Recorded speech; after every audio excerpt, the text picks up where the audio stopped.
Cordy. Thank you, Speaker.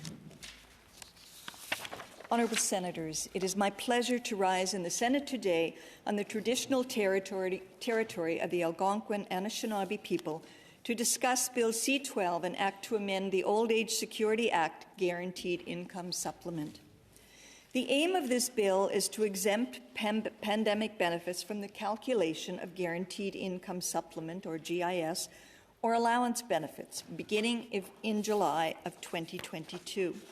In other words, vulnerable, low-income seniors will not see reductions in their Guaranteed Income Supplement or allowance benefits as a result of accessing pandemic benefits.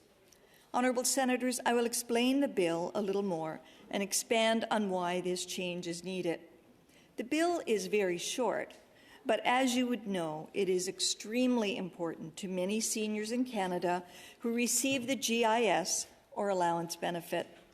As honourable senators know, the government introduced pandemic benefits such as the Canada Emergency Response Benefit, better known as CERB, and the Canada Recovery Benefit, the CRB, to support Canadians who lost jobs during the pandemic. Parliament approved the Canada Emergency Response Benefit, or CERB, quickly in 2020 to help people avoid catastrophic income loss. And honourable senators, it had to be passed quickly, as many Canadians were hurting financially due to the pandemic. And I believe that we all understood when we were evaluating the CERB benefit, when we passed it, we understood how important it was to Canadians. The CERB and then the Canada Recovery Benefit did help Canadians. The legislation indeed helped millions of Canadians, young and old, through unprecedented times. These financial supports were set up quickly to respond to the pandemic, and the benefits were made taxable to prevent misuse of the program. Colleagues, the following are the specific benefits that will be exempt from the calculation of income for GIS or allowance purposes in future years. The Canada Emergency Response Benefit, or CERB, including any amount that was issued under the Employment Insurance Act. The Canada Recovery Sickness Benefit, the Canada Recovery Caregiving Benefit, and the Canada Worker Lockdown Benefit. Unfortunately, because these benefits were made taxable, some of our most vulnerable seniors have been negatively impacted financially as a result of accessing these support programs. A reduction of their monthly income is significant, as too many of Canada's seniors have limited monthly income. That is because the Guaranteed Income Supplement is an income-tested benefit payable to low-income seniors who also receive the Old Age Security Pension.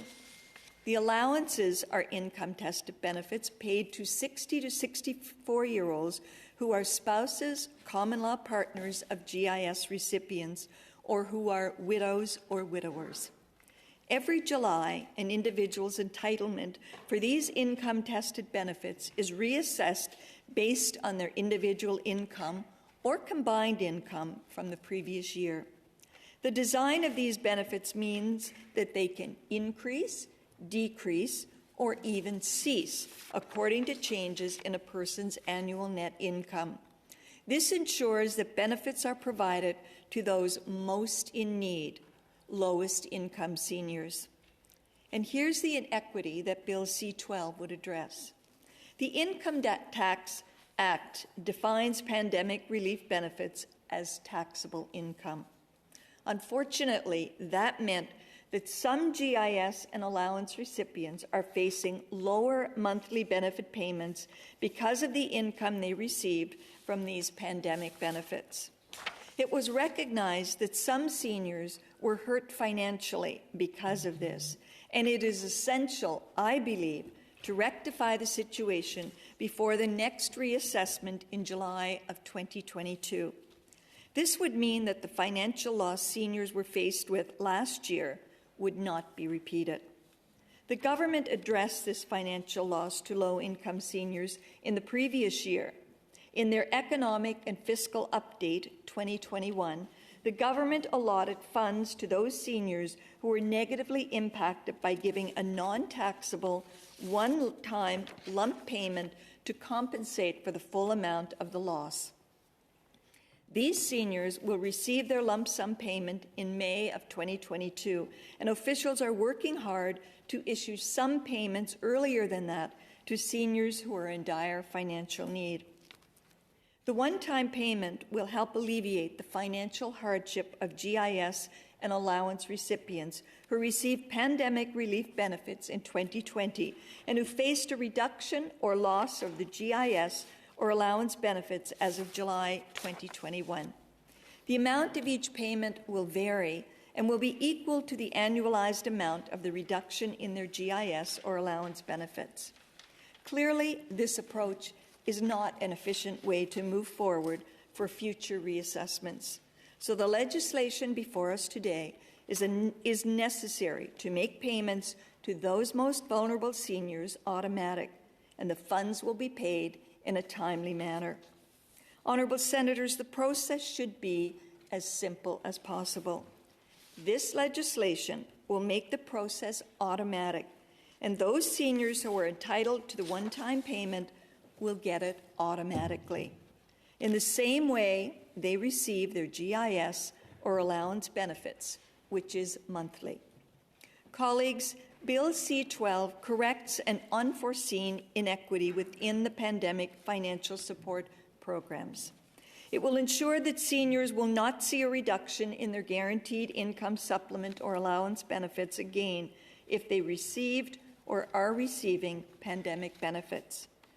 So, Honourable Senators, that is the purpose of this bill. If Bill C-12 passes, federal pandemic benefits would be exempt from the calculation of GIS and allowance benefits beginning in July of this year. Bill C-12 will give seniors peace of mind and certainty, knowing that their guaranteed income supplement will be protected and pandemic benefits won't negatively impact their GIS in the future. As I mentioned earlier, Honourable Senators, Bill C-12 may be a short bill, but it is extremely important to many seniors in Canada, and I hope that you will support this bill. Thank you.